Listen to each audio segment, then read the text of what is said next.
Bonjour Daniel. Bonjour Jean-Michel. Merci de me recevoir ici sur Lyon pour le témoignage de Libéré. Donc tu vois, bon, je suis en train de faire un tour de France, il est à peu près 19 h, on est jeudi, je sais plus combien, jeudi 16 juillet. Ouais. Hein, il fait 40 degrés à Lyon, à peu près, il fait chaud. Il fait très chaud. Alors Daniel, toi tu es quelqu'un d'atypique parce qu'en fait tu travailles dans le TP. Oui. Et tu es libéré depuis 20 ans. Et je suis libéré depuis 20 ans. Ok. Est-ce que tu es assuré ailleurs qu'à la sécurité française? Oui, j'ai une assurance européenne. Voilà. Tu as un assuré social européen? Oui, j'ai un assureur social européen. Depuis combien de temps? Depuis longtemps. Depuis très longtemps. Très longtemps. 20 ans, autour de 20 ans. Et on a discuté tout à l'heure, en fait je sais que tu es un ancien du CDCA. Oui, j'étais le président du CDCA de Lyon. Ouais. Et avec mon ami Christian Vesque. Ouais. Bon, Christian Pousset, tout ça. T'as bien connu Christian? Muriel Nectou. T'as bien connu Christian Pousset? Ah oui, j'ai bien connu Christian Pousset. D'accord. Bon, je crois que tu connais Alex, sa fille. Je connais Alex. Ouais. Bah tu peux lui faire un coucou. J'ai connu son époux une fois. Enfin, j'ai vu son époux une fois. Ouais.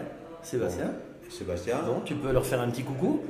Salut Alex, salut Sébastien. Voilà. Gros bisous.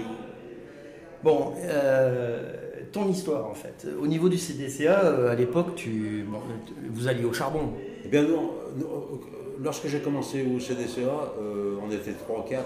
Ouais. Le fait de faire des tracts, de les distribuer, ouais.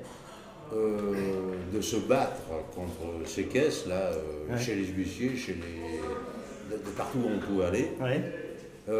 On est arrivé en fin de... Lorsque Christian est décédé, ouais.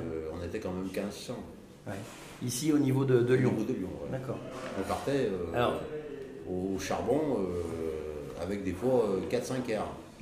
Tu m'as raconté une anecdote d'un huissier qui s'appelait l'huissier Charlet. Oui, Charlet. Tu peux me raconter un petit peu ce qui s'est passé chez ce monsieur? Pas de problème. Il était très embêtant apparemment. C'était un huissier qui faisait du zèle. Ouais. Et on l'avait déjà averti une fois que s'il se retrouvait chez un adhérent du CDCA, peu importe le métier, que nous on serait chez lui. Et c'est ce qui est arrivé. Et c'est ce qui est arrivé. Ouais. Voilà. Et puis on n'était pas spécialement allé pour casser. Ouais. Mais il y a une secrétaire qui a sorti une grosse bombe lacrymogène, ouais. Et qui a arrosé les adhérents avec. Et donc là, avez... Alors là, ça a tout déclenché. Vous avez pris tous les dossiers, vous avez tout balancé par la fenêtre? On a tout balancé par la fenêtre. On aurait dit de la neige de partout. Mais on leur a rien laissé. Ni les ordinateurs, ouais. Ni les tables, ni les fenêtres, ni les portes. Il ne restait plus rien. C'était en quelle année? C'était en 98? C'est en novembre 98. D'accord. Novembre 98. Bon, donc à l'époque, il y avait du sport. Hein. Ah bah attends, il y avait quand même des gens qui tenaient la route. Ouais. Ouais, il y avait des Parce qu'on ne prenait pas n'importe lesquels. Hein. Ouais, c'est clair. Bon, tu as été emmerdé durant ta carrière. Hein. Tu as eu deux tentatives de redressement, une liquidation. Deux tentatives de redressement. Ouais.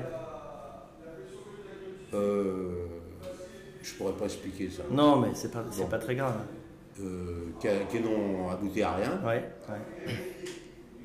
Parce qu'on leur mettait tellement la pression qu'ils essaient de tomber.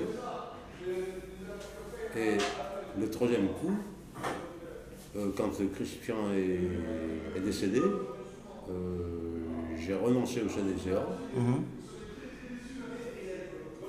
Parce que ça n'allait pas comme je voulais. Bon, c'est tout. D'accord. On a tous quitté le CDCA. D'accord. Pour des raisons personnelles, avec le nouveau président, ça n'allait pas. C'est pas très grave. Voilà. Donc je me suis défendu tout seul. Ok. Là, ils m'ont mis en redressement judiciaire. Enfin, ils ont demandé la liquidation. Ouais. Et moi, j'avais l'argent. De l'argent. Donc tu pouvais prouver. En Italie. Ouais. Je pouvais prouver. Manque de peau, c'est que mal conseillé. Ouais. Donc tu as quand même subi une liquidation. J'ai eu un redressement sur 8 ans. Ouais. pour 50 000 euros. Ouais.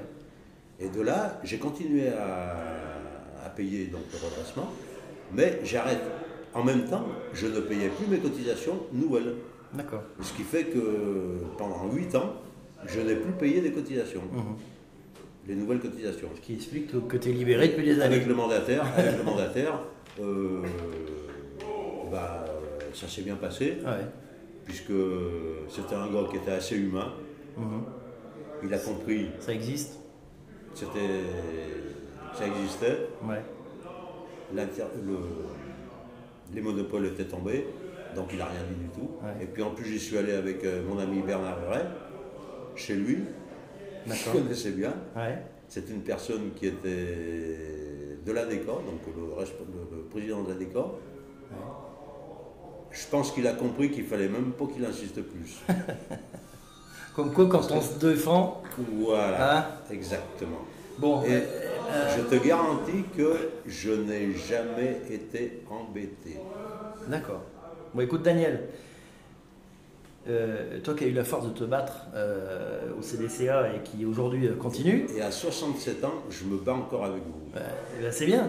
Voilà. Ben, je te demande maintenant de regarder dans les yeux la caméra et de lancer un message d'espoir à toutes celles et tous ceux qui veulent se battre dans notre mouvement. Je t'en prie, ce sera le mot de la fin. Vas-y. Il n'y a pas besoin d'avoir 67 ans pour continuer à se battre. Hein. Plutôt 22, 23 ans. Donc, vous pouvez vous libérer sans problème. Vous avez des gens compétents pour vous défendre. Donc, libérez-vous, n'ayez pas peur. Personne ne vous emmènera en prison. Voilà. À bientôt et bonne chance à tous. Merci Daniel.